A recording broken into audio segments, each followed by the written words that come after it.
You want me to tell the story? Yes, please. It's like a fairy tale, maybe. It is. I mean, everything's a story, right? And so most stories start like this. Once upon a time in a land far, far away, right?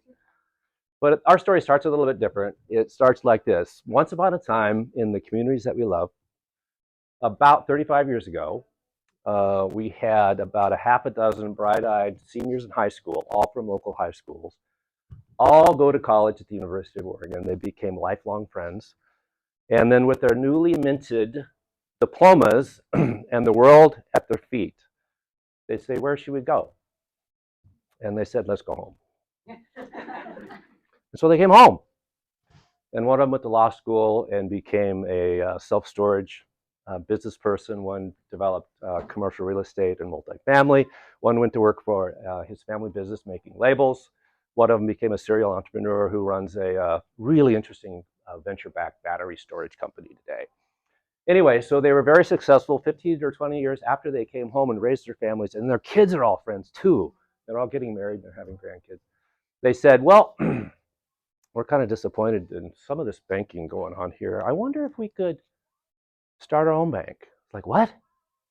How do you do that? Good question. And their answer was, I have no idea. But somebody's done it. And so in the year 2004, they did it. And they launched a bank, and as Tiva said, it's headquartered in West Lynn. Their second office was Lake Oswego here. And so, you know, the story continues. It's a little bit like a book metaphor, right? We've got various chapters in our book. And so next year we'll celebrate our 20th anniversary, right? And so that same group in 2018 said, you know, maybe we can spread our arms and hug a broader community, and maybe they'll hug us back. But to do that, we got to raise a bunch more capital. So they basically multiplied the capital account by 4x, and we opened an office in Portland in 2000. And as Tiva said, we just opened an office in Vancouver.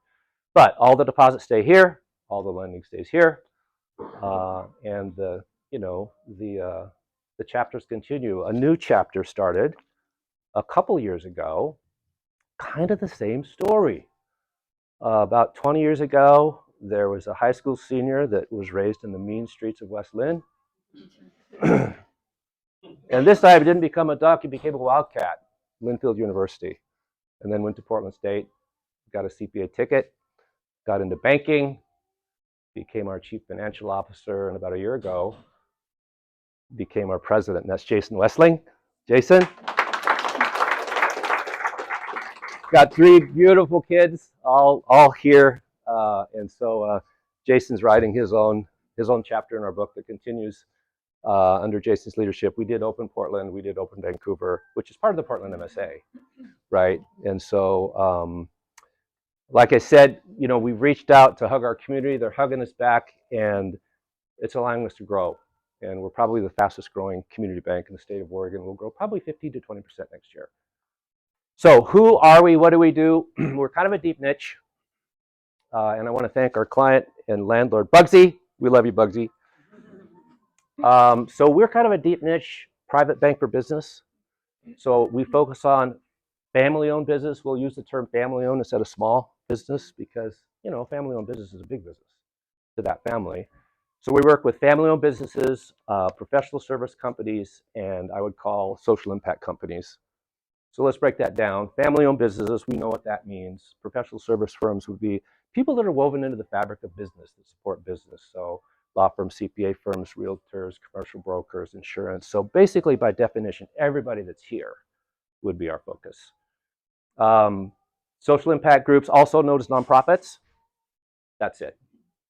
So those are the 3 places we play. We're so happy you're here, and a lot of you are clients, and those of you who aren't, see Shelby. Thank you so very much.